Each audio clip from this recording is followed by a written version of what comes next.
Boa noite. Vocês já ouviram o ditado, quando o diabo não vem pessoalmente, ele manda o secretário? Então prestem atenção na história que eu vou contar. Me chamo Antônio. Minha família e eu morávamos em um sítio no interior do Maranhão. Como vocês sabem, lugares assim são afastados e propícios para avistamentos de coisas sobrenaturais. Desde o tempo que os meus avós eram vivos e moravam por aqui, contavam sobre avistamentos de lobisomens e assombrações. Lembro que uma vez o meu avô me contou que em época de quaresma ninguém tinha sossego, pois o lobisomem atacava os animais e por vezes até pessoas. E certa vez ele havia ido pescar e deixado a minha avó e seus filhos sozinhos em casa. E quando ele retornava de madrugada, de longe ele ouviu os gritos de socorro da minha avó. Saiu correndo com a sua espingarda nas mãos e deu de topa com um amaldiçoado lobisomem, tentando arrombar a porta. Ele encheu aquele bicho de bala e aquilo saiu correndo, urrando de dor. Essa e outras histórias são muito comuns em interiores, e esta aqui é a minha. Certa vez recebemos a visita de parentes que não víamos há muito tempo. Era meu tio e meus primos. Vieram passar as férias, mas logo começaram a reclamar sobre tudo. No terceiro dia, minha tia resolveu voltar para sua casa. Meu tio e o meu primo mais velho, o Carlos, resolveram ficar, pois queriam se aventurar numa caçada. Meu primo Carlos era muito metido a valentão. Dizia não ter medo de nada. Então marcamos de ir no dia seguinte. Naquela mesma noite jantamos e, como de costume, sentamos na varanda e começamos a conversar, contando sobre os acontecimentos dos últimos anos. E meu tio perguntou: ainda aparecem coisas estranhas por aqui? E meu pai respondeu dizendo que fazia tempo que não via nada, mas ouvia uivos e gritos que vinham de dentro da mata, mas que ele já estava acostumado. Carlos, ouvindo isso, começou a rir e dizia que não tinha medo de nada. E se aparecesse assombração ou lobisomem na sua frente, ele enfrentaria. Meu pai, tragando seu cigarrinho feito de palha, lhe falou: ah, Carlos, se você soubesse o que vive nas matas, você não falaria isso. No dia seguinte acordamos cedo e arrumamos nossas tralhas de caça. E depois do almoço embrenhamos mata dentro. Andamos muito e em certo ponto resolvemos parar e montar acampamento ali.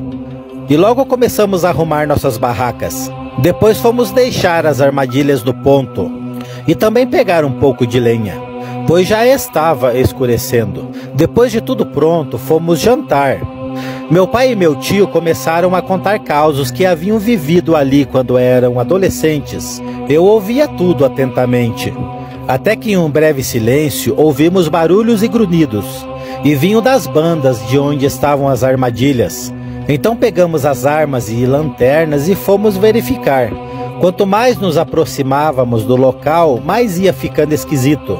Eram urros assustadores, barulhos de pisadas fortes quebrando os galhos secos, uma ventania gelada que paralisava a alma. Vimos um vulto negro, alto e magro, sair correndo sobre a vegetação. Ficamos assustados e apontando as lanternas para todos os lados, mas já não víamos mais nada. Então percebemos que a armadilha estava toda danificada. Alguma coisa havia tentado estourá-la, pois queria pegar o porco do mato que estava lá dentro. Pegamos a caça e voltamos rapidamente para o acampamento. Meu pai e meu tio estavam muito assustados. Eles andavam rápido. E eu perguntei ao meu pai que bicho era aquele. E meu pai, desconversando, disse que era uma onça. Chegando no acampamento, meu tio começou a cochichar com meu pai, e eu ouvia nitidamente a palavra lobisomem. Carlos começou a rir e disse que aquilo era no máximo uma jaguatirica, e que nós éramos bocós em acreditar que existe lobisomem. Meu tio, num momento de fúria, o mandou calar a boca e chamou o meu pai para voltar lá. Queria averiguar melhor. Meu pai disse que era melhor deixar quieto, pois era perigoso. Mas meu tio insistiu tanto que acabamos voltando, e foi a pior decisão que tomamos. Chegando lá novamente, vimos que as outras armadilhas estavam todas destruídas, e havia muito mato pisado. Meu tio, com a lanterna, olhava atentamente aquelas pisadas. e viu que elas iam em direção ao nosso acampamento. Então meu pai disse para voltarmos para casa, pois ali já não era mais seguro ficar. Então voltamos para o acampamento rapidamente, na intenção de pegar as nossas coisas e voltarmos embora. Mas quando estávamos próximo, vimos um grande vulto. Era negro e magro e estava perto da fogueira. Aquilo fazia barulhos horríveis e estava comendo nossa caça. Então nos abaixamos no mato e ficamos observando aquele ser diabólico. Meu pai cochichou que aquilo era um lobisomem e pediu que ficássemos em silêncio, pois logo a fera ia embora. Mas como eu havia dito, quando o diabo não vem pessoalmente, manda o secretário. Eu não sei o que deu na cabeça do Carlos. Ele pegou um pedaço de madeira velha e jogou na fera. O lobisomem soltou a caça que estava comendo e ficou em pé, farejando o ar. Meu pai, vendo o perigo, disse para corrermos para as árvores e subir o mais depressa possível. E no sinal de meu pai saímos todos correndo, quebrando o mato no peito. Eu estava rezando para não cair, pois aquilo vinha correndo em nosso encalço. Começamos a subir rapidamente, mas Carlos não conseguia e começou a gritar por socorro. Lá de cima víamos que a fera se aproximava cada vez mais. Então meu tio começou a atirar e o lobisomem recuou no mato e ficou espreitando o Carlos. Meu tio, vendo o perigo que Carlos corria, pulou no chão para ajudá-lo. E meu pai continuou atirando, mas dessa vez os tiros não surtiam efeito e a fera começou a se movimentar no meio do mato. Ela vinha sorrateiramente.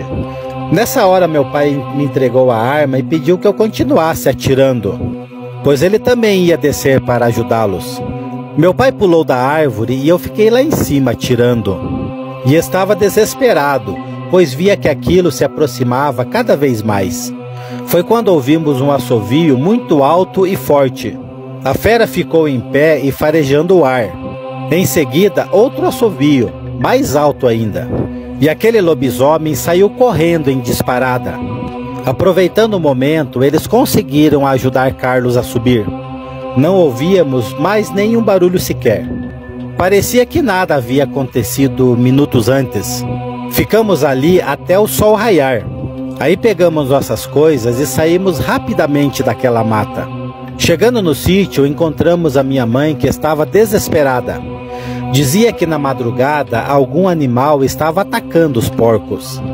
Mostrava as pegadas enormes e os arranhões nas janelas e portas. Disse que ouviu um assovio muito alto e o que estava lá fora saiu correndo. E contamos também o que tínhamos passado na mata e que tudo era culpa do Carlos, que era metido a machão. Depois dessa madrugada assustadora, nunca mais recebemos visitas de familiares. Fiquei sabendo que Carlos havia mudado seu comportamento e agora ele era pastor. Moramos lá até meados dos anos 90. E não tivemos mais problemas com essas criaturas. E deixo aqui uma dica para vocês. Se receberem visitas indesejáveis em suas casas, leve-os para caçar em noite de lua cheia. O valentão sempre acaba se dando mal no final. E também ele é o que dá mais trabalho para os outros. E aquele assovio alto, fica o mistério, né? Fica o incógnito. Só sabemos que ele estava ali para ajudar, pois foi ele que salvou aquelas pessoas.